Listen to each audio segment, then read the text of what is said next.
empezar con una pregunta. Amados hermanos, ¿qué es la felicidad? Y si ya hemos alcanzado la felicidad. Desde la perspectiva de Hollywood, en esta película de Will Smith que dice En busca de la felicidad, vemos, si ustedes la han visto, brevemente les comento, que este hombre está vendiendo un equipo que nadie quiere, es un vendedor, toca puertas y todos le dicen que no quieren lo que él vende. Su casero lo echa de la casa, vive en la estación del metro, vive como un indigente junto con su hijo y de una o de otra manera pues trata de salir adelante. El mensaje final de la película es que él obtiene un trabajo, trabaja duro y al trabajar duro recibe un salario y entonces él encuentra la felicidad. El título de la película es En busca de la felicidad. Termina él con un trabajo estable, recibiendo un dinero constante y ya es feliz. La pregunta es, ¿qué es la felicidad? Y si ya tienes la felicidad o ya la has encontrado la felicidad. Puede sonar como un mensaje trillado, pero me gusta repetir esta frase, este concepto. Si tienes a Dios, no necesitas nada, ya estás completo, ya has encontrado la felicidad. O sea, se supone que todos los que estamos aquí en esta iglesia Jesús de Nazaret hemos encontrado la felicidad. Sin embargo, ¿cómo es que muchos de nosotros aún luchamos por encontrar la verdadera felicidad? Y comprometemos a veces nuestra fe, comprometemos nuestros valores, hacemos componendas con el diablo, con el mundo, con el propósito de encontrar la felicidad que Hollywood nos está diciendo. Un salario constante, un dinero constante en mi bolsillo y todo lo demás arreglado y entonces ya tengo la felicidad. Si Dios es nuestra última felicidad, ¿por qué nos cuesta confiar en Él? ¿Por qué te cuesta trabajo confiar todos tus problemas a Jesucristo? Si Dios es nuestra última felicidad, ¿por qué nos da flojera, por así decirlo, o literalmente, leer la palabra? Llega el fin de semana y no hemos tocado este libro ni una sola vez, ni siquiera para quitarle el polvo. Si Él es mi felicidad, debería pasar tiempo leyendo su palabra. Si Él es mi felicidad y yo la he encontrado. ¿Por qué nos desvelamos por proyectos? No, es que tengo que entregar un proyecto, un trabajo y tengo que desvelarme porque si no, pues no va a haber dinero. ¿Por qué nos desvelamos por relaciones buscando a la pareja, a la persona adecuada? ¿Por qué nos desvelamos viendo películas, series, 2, 3 de la mañana y nos da trabajo pasar tiempo con Dios? Si fuera nuestra felicidad, nos desvelaríamos hasta las 2 de la mañana leyendo su palabra, de rodillas escuchando lo que Él quiere decirme, si Él fuera mi verdadera felicidad. Pero si yo te pregunto en qué gastas tus 24 horas y te pregunto, ¿tuviste tiempo para leer la Biblia? Me vas a decir, no tuve tiempo, pastor. ¿Tuviste tiempo para tomar unos minutos y orar antes de salir? Oye, reunirte con tu familia y tomar tiempo para orar con tu familia. Y dices, ¿qué dices? ¿No tuve qué? No tuve tiempo. Porque voy a buscar la felicidad. Voy a hacer una componenda con quien sea, con tal de que yo tenga dinero en mi bolsillo, porque esa es la felicidad. El título del mensaje de hoy es Jesucristo lleno de gracia y de verdad.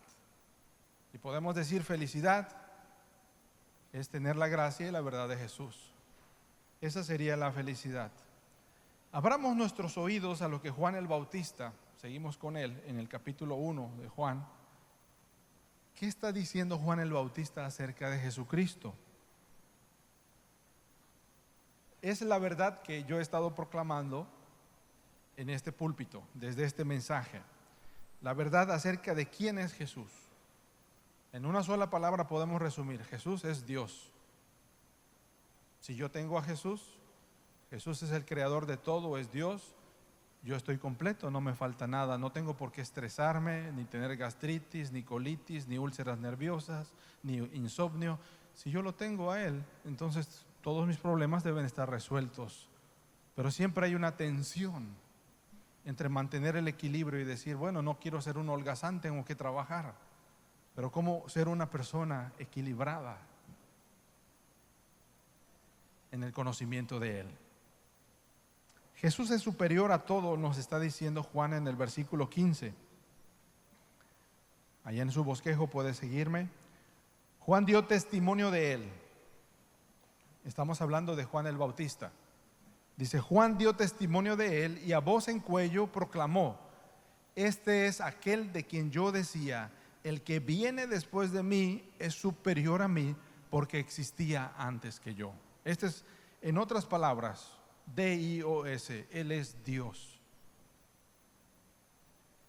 La divinidad de Cristo, o sea, la deidad de que Jesús es Dios, se demuestra en sus obras. Podemos poner en un resumen teológico 8 características que nos dicen en toda la Biblia que Jesús es Dios. Y ahí yo quiero que me ayuden trabajando, quiero ponerlos a trabajar con su pluma y su bosquejo, y vamos a ir tomando nota de lo que les voy a mostrar. Esto lo encontró un teólogo hace 500 años y yo copié el resumen de lo que él puso y se los estoy poniendo aquí. Y son 8 características. Número 1, su preexistencia. Jesucristo no tiene principio, no tiene fin. Apocalipsis nos dice que es el alfa y la omega. Si no tiene fin, entonces la respuesta de los niñitos: papá, ¿y a Dios quién lo creó? ¿Verdad? Los niños dicen, ¿y a Dios quién lo creó? Pues Él existe, Él es desde antes. No había necesidad de las galaxias, no había necesidad del planeta Tierra, no había necesidad de nada, pero Él existía. Él ya estaba. Y lo hemos visto que no estaba solo, porque ha existido en una forma trinitaria, el Padre, el Hijo y el Espíritu Santo. De la segunda persona de la Trinidad estamos hablando de Jesús. Él es preexistente. Juan está diciendo, Él existía antes que cualquier cosa. El número 1, rápidamente. En Él, en Jesucristo, se cumplen las profecías del Antiguo Testamento. Entonces tenemos este libro. El Nuevo Testamento es solo un tercio del Antiguo Testamento, y todo el Antiguo Testamento está apuntando a Jesús, que Jesús va a venir, va a salvarnos, va a redimirnos, va a morir en la cruz. Se cumplen las profecías. Número 3, su nacimiento fue sobrenatural. El profeta Isaías dice que nacería de una virgen. El profeta Miqueas decía que él iba a nacer en Belén. Y se cumplen las profecías y Jesús nace de manera sobrenatural. Nació de la Virgen. Número 4, ningún hombre ha hablado como Él. Ningún otro ser humano en la tierra ha dicho las palabras que Él ha dicho. Amen a sus enemigos, perdonen, oren por los que los maldicen. Jesús es único, no hay otro como Él. ¿Me van siguiendo, amados hermanos? ¿Sí? Vamos, número 5, son 8. Sus milagros son la prueba de su deidad. ¿Cuál es la diferencia entre los milagros de los profetas y los milagros de los apóstoles con los milagros de Jesús? ¿Ha visto la diferencia? En el libro de los Hechos llega el apóstol Pedro, llega el apóstol Juan, y ven a un hombre paralítico, un hombre lisiado, las piernas no le servían, y le dice, en el nombre de Jesús, levántate y anda. Los profetas hacían los milagros en el nombre de Dios. Jesús los hace en su propio nombre, porque Él es Dios. ¿Ya vieron la diferencia? ¿Sí? Okay, vamos, número 6. Su resurrección lo vindica, lo establece como Dios. La muerte no lo pudo detener, porque en Él estaba la vida. Así que cuando Él resucita al tercer día, está reivindicado como Dios. Número 7, después de que Él resucita, Él asciende a la diestra del Padre para interceder por nosotros. Ahí en la diestra del Padre está orando continuamente por ti y por mí. Y terminamos con el 8 en estas características de Jesús, que Jesús viene por segunda vez. Él viene por segunda vez. Y Apocalipsis, las últimas palabras de la Biblia, ¿sabe qué dicen? Ven, Señor Jesús, regresa pronto, ven por segunda vez. Bien, vamos avanzando aquí. De su plenitud, todos hemos recibido gracia sobre gracia. Su gracia es el poder que nos da la vida. La frase gracia sobre gracia es que su gracia brota fresca y más allá de lo que hemos recibido. Podemos decir que Jesucristo es el cajero automático donde vamos continuamente y retiramos y nunca se acaba. Pastor, ¿dónde está ese cajero automático? Aquí junto a Copacabana, ahí lo van a, no es cierto. Aquí en calle Andrés Dufresne 12, aquí está Jesús. Donde tú estés, ahí está el cajero automático donde vas y retiras continuamente y vuelves a ir por la gracia de Dios y ahí está continuamente. La gracia de Dios es el poder que Él nos da para que estemos vivos. ¿Por qué estás vivo hoy? ¿Por qué respiras? ¿Por qué tu corazón palpita? Por su gracia. En el momento en que el Señor apague la gracia de Dios en tu vida, tus proyectos, tu escuela, tu licenciatura, todo se va a acabar. Tu casa, todo se apaga la gracia. Tu corazón ya no palpitó más. Señor, es que tenía algo que resolver, se acabó. ¡Pum! Su gracia es el poder que nos da para vivir, para respirar, para caminar, para sentir el sol, los rayos del sol que nos calientan, para sentir el aire, el amor que nos rodea de su presencia. Él es el dador de la gracia.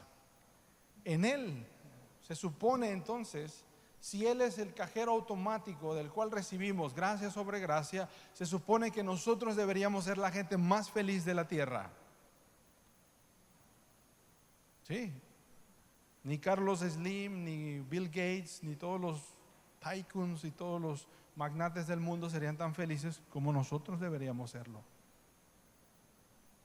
No quiere decir que no vamos a pasar dificultades y enfrentarnos con el cáncer o la muerte, sino cómo experimentamos esa felicidad. Y si realmente Dios quiere nuestra felicidad. ¿Sabe? Yo he descubierto, no es porque yo sea masoquista, pero Dios no quiere nuestra felicidad. De verdad. Dios quiere que nos parezcamos más a Jesucristo cada día.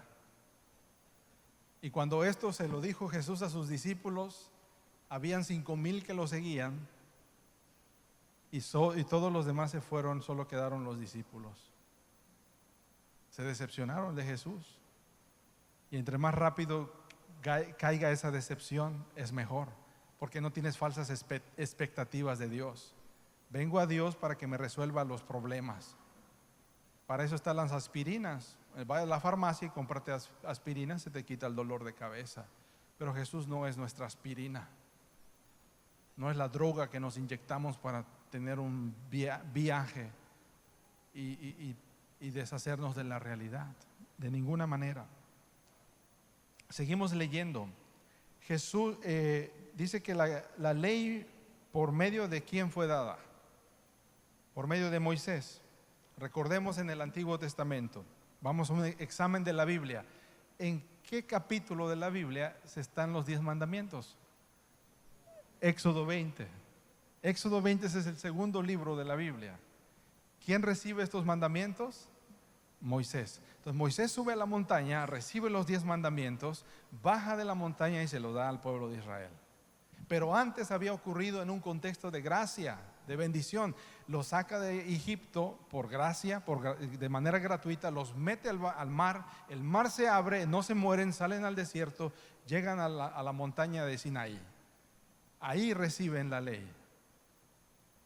Pero la ley, amados hermanos, yo les he dicho esto en un mensaje anterior.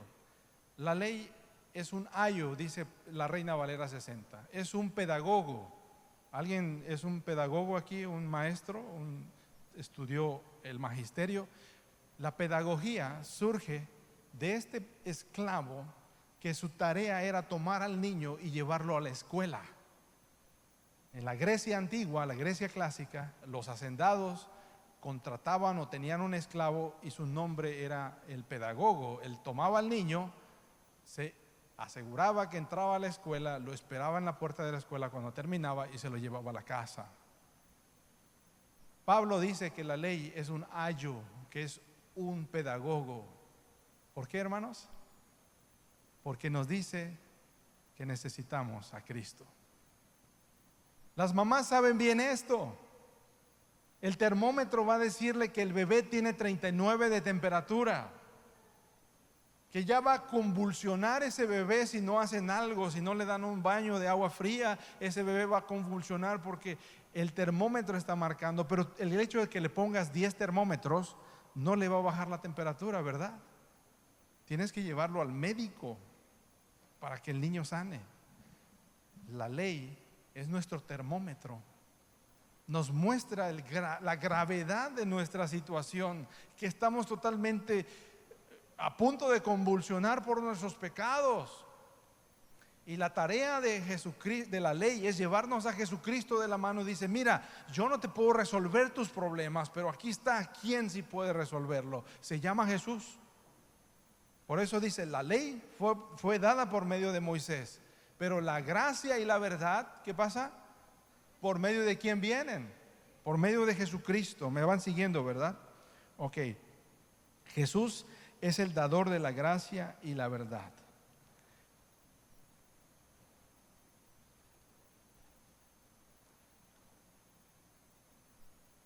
La gracia y el ministerio del Señor Jesucristo, dice un autor que se llama Spurgeon: el ministerio de nuestro Señor Jesucristo no solo es verdad ni solo gracia, es un sistema equilibrado y bien ordenado de gracia y verdad.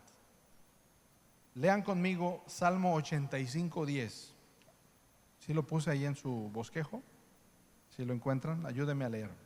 La misericordia y la verdad se encontraron, la justicia y la paz se besaron. ¿Sabe cuánto tiempo antes de Jesús fueron escritos los salmos? 1000 años antes de que Jesús naciera, los salmos fueron escritos. Y este salmo nos dice una profecía de que la misericordia y la verdad se van a encontrar, y la justicia y la paz se besan.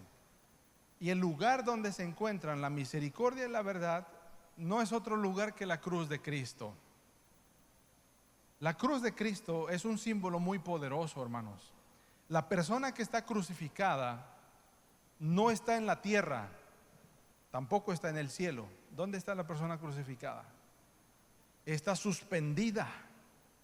La tierra lo rechaza, el cielo lo rechaza también. Por eso la Biblia dice en el Antiguo Testamento: maldito todo aquel que es colgado en un madero. Y Jesús tuvo que sufrir la muerte más vergonzosa, porque ni la tierra ni el cielo lo querían, quedó suspendido en el aire. Es en la cruz donde la misericordia y la verdad se unen, porque la ley viene a decirnos la verdad. La verdad es que estás totalmente muerto, no tienes el remedio, estás totalmente incapacitado. Recuerdo muy bien cuando mi hijo era un pequeño de 5 años. Él hizo una travesura. Yo tenía la verdad, pero tenía ira. Y llego a la casa abriendo la puerta, golpeando, gritando. ¿Qué hace mi hijo pequeño? Va al armario y se esconde de su padre energúmeno, iracundo. Yo tengo la verdad, pero no tengo la gracia. Recuerdo bien esa imagen, que tuve que pedirle perdón a mi hijo por esa explosión y arrebato de ira. En Jesús están ambas, la gracia y la verdad. ¿Alguna vez has dicho: le voy a decir sus verdades a alguien? ¿Sí? Pero ¿qué verdades les vas a decir? Verdades que van a lastimarlo, que van a herirlo, que va a escuchar lo que yo tengo que decirle. Y Jesús no viene a decirnos nuestras verdades.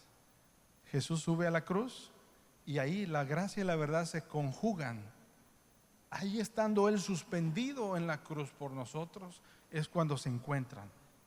Ahorita lo vamos a ver. ¿Por qué ocurre eso para nosotros? Para detonar en nosotros esa transformación que necesitamos. Lleno de verdad.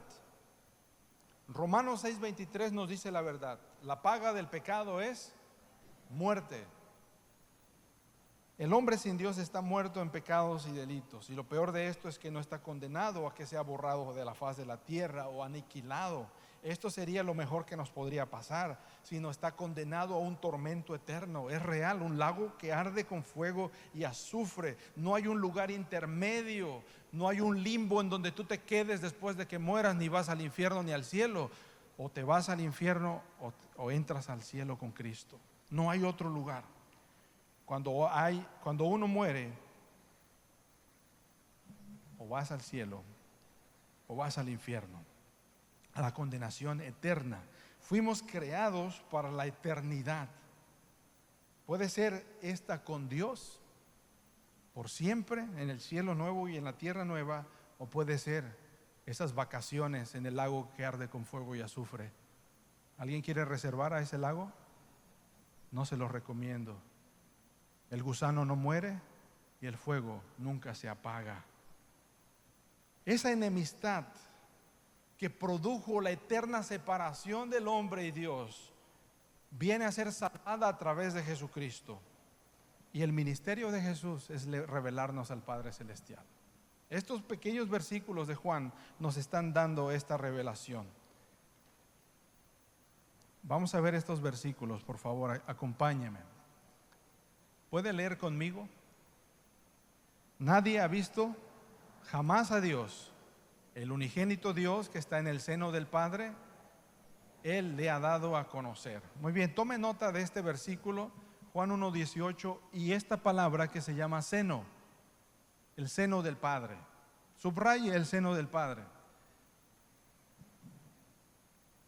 Esta es la condición y el estado de Jesucristo antes de la encarnación. Estamos hablando de que el Verbo se hizo carne, el Verbo que crea todo el universo, el Verbo que crea las galaxias. La palabra creadora se hace carne en el vientre de la Virgen María y pone su tabernáculo, su tienda de campaña entre nosotros. Y dice este versículo: nadie jamás ha visto a Dios.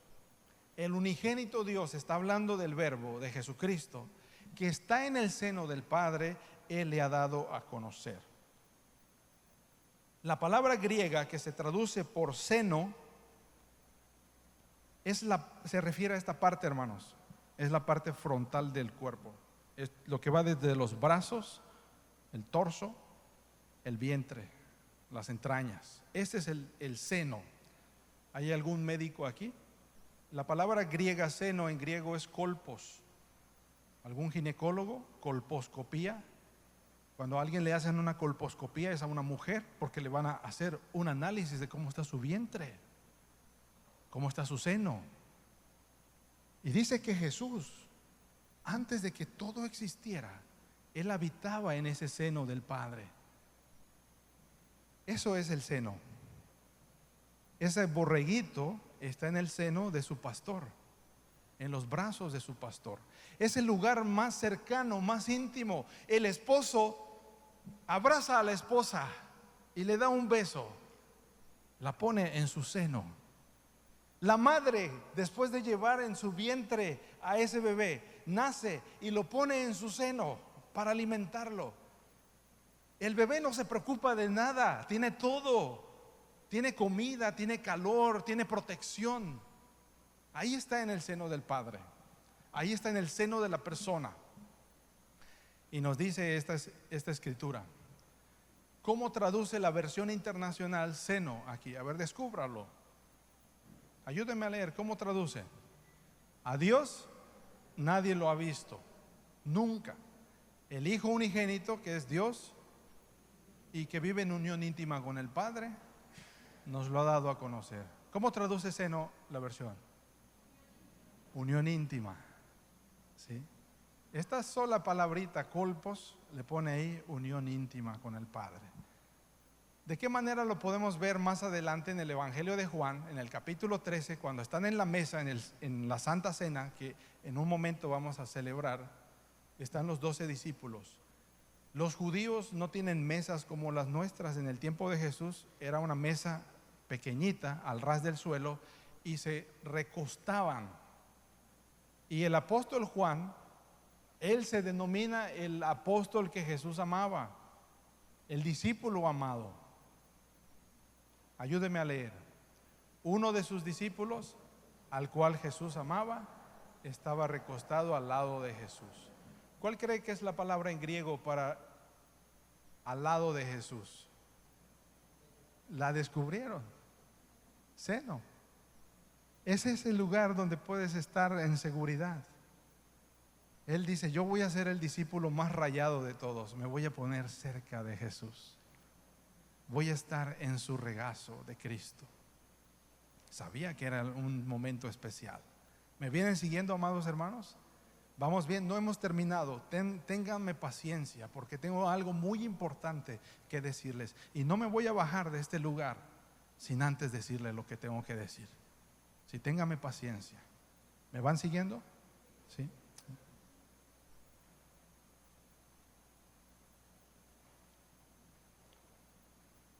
Un teólogo, el teólogo puritano, se llama John Flavel, descubrió algo muy importante de qué significa no estar en el seno del Padre.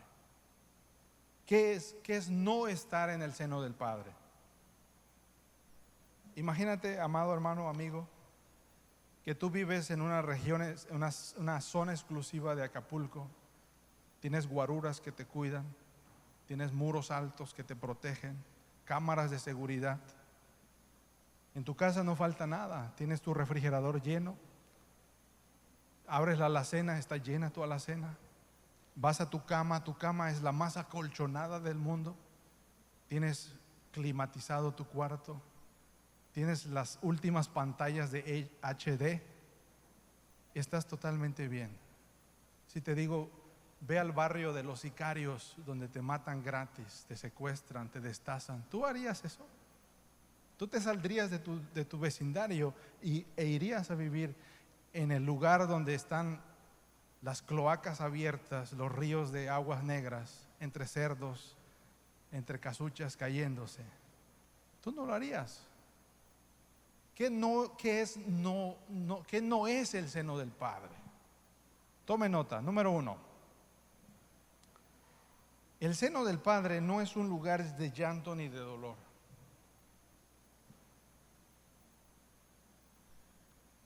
En Isaías 53:3, el profeta Isaías dice que Jesucristo, el Hijo de Dios, es un varón de dolores, experimentado en quebranto. De estar abrazado con su Padre Celestial, Él se hace hombre, y el profeta Isaías dice que Él será un varón de dolores, experimentado en quebranto, porque en el seno del Padre nunca, jamás hubo una lágrima por dolor o llanto o aflicción. Número 2, el seno del Padre no es un lugar de pobreza ni de carencias. Tiene todo. ¿Cómo es que Jesús dice en Mateo 8:20? Las zorras no tienen guaridas y las aves del cielo nidos, mas el Hijo del Hombre no tiene donde recostar su cabeza. Como el que creó las galaxias, la Vía Láctea, el Andrómeda, la Tierra, y tiene todos los palacios celestiales, dice, no tiene donde recostar su cabeza. Aún las zorras tienen guaridas, aún los pájaros tienen nidos, pero Él no lo tiene. Número 3, en el seno del Padre no encontramos reproche ni vergüenza. Sin embargo, Isaías 53:3 dice, despreciado y rechazado por los hombres. En el seno del Padre no hay un ceño fruncido, no hay una cara que le haga un feo. ¿Te has sentido mal que te hicieron un feo, que te hicieron un desprecio? El seno del Padre no tenía eso.